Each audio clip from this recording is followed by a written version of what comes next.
System पर काम करते हैं, मतलब हमें सोचने पे मजबूर करते हैं, कोई चीज़ को कंट्रोल और कोऑर्डिनेशन में काम करते हैं। And all other organs, this process is so intricate that it is considered one of the natures greatest engineering Marvels.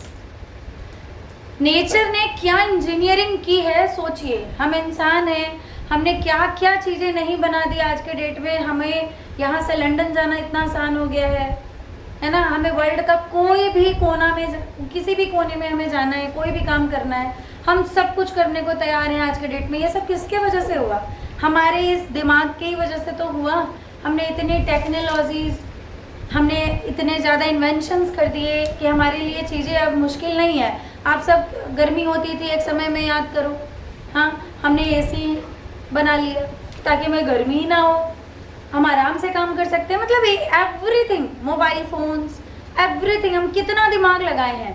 और ये सब किसकी वजह से? हम क्या, हमें कहाँ से मिला है? नेचर ने तो हमें दिया है। हाँ, अब आप जिस भी भगवान को मानते हो, आप कहोगे भगवान ने दिया है, तो भैया वो आप दूसरे डिलेमा में जी रहे हो। बट हम साइंस पढ़ रहे हैं तो हम तो यही कहेंगे नेचर ने हमें दिया है, ये गॉड गिफ्टेड है ना।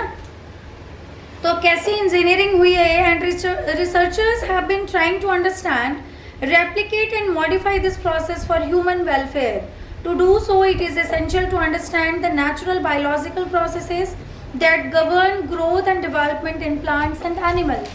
और जो मतलब टेक्नोलॉजीज के साथ जो खेलते हैं, मतलब उनको जो चुल मची रहती है कि नहीं कुछ इसमें बदलाव करते हैं, कुछ करते हैं, वो लोग अब लगे हुए हैं। आज की डेट में रोबोट्स आ गए हैं। देखा होगा आप लोगों ने, एआई सब्जेक्ट आप पढ़ रहे हो आजकल, तो एआई क्या कर रहा है? आप सबको अब रिप्लेस करने के काम में लग गया है। अब हमें ह्यूमंस की ज़रूरत नहीं है क्योंकि अब रोबोटिक्स ज़माना आ गया है ना। आज आप मानवी मैम से पढ़ रहे हो, कल मानवी मैम का रोबोट आके आपको पढ़ाएगा, क्योंकि मॉडिफाई हो रहे हैं, सब चीज़ें बदल रही हैं। अगर समय के हिसाब से हम नहीं बदले तो हम यहीं रह जाएंगे और लोग आगे निकल जाएंगे। समझ रहे हैं ना। तो ये मॉडिफिकेशन कहाँ से आया? ये मॉडिफिकेशन आया नेचर से, ठीक है, क्योंकि नेचर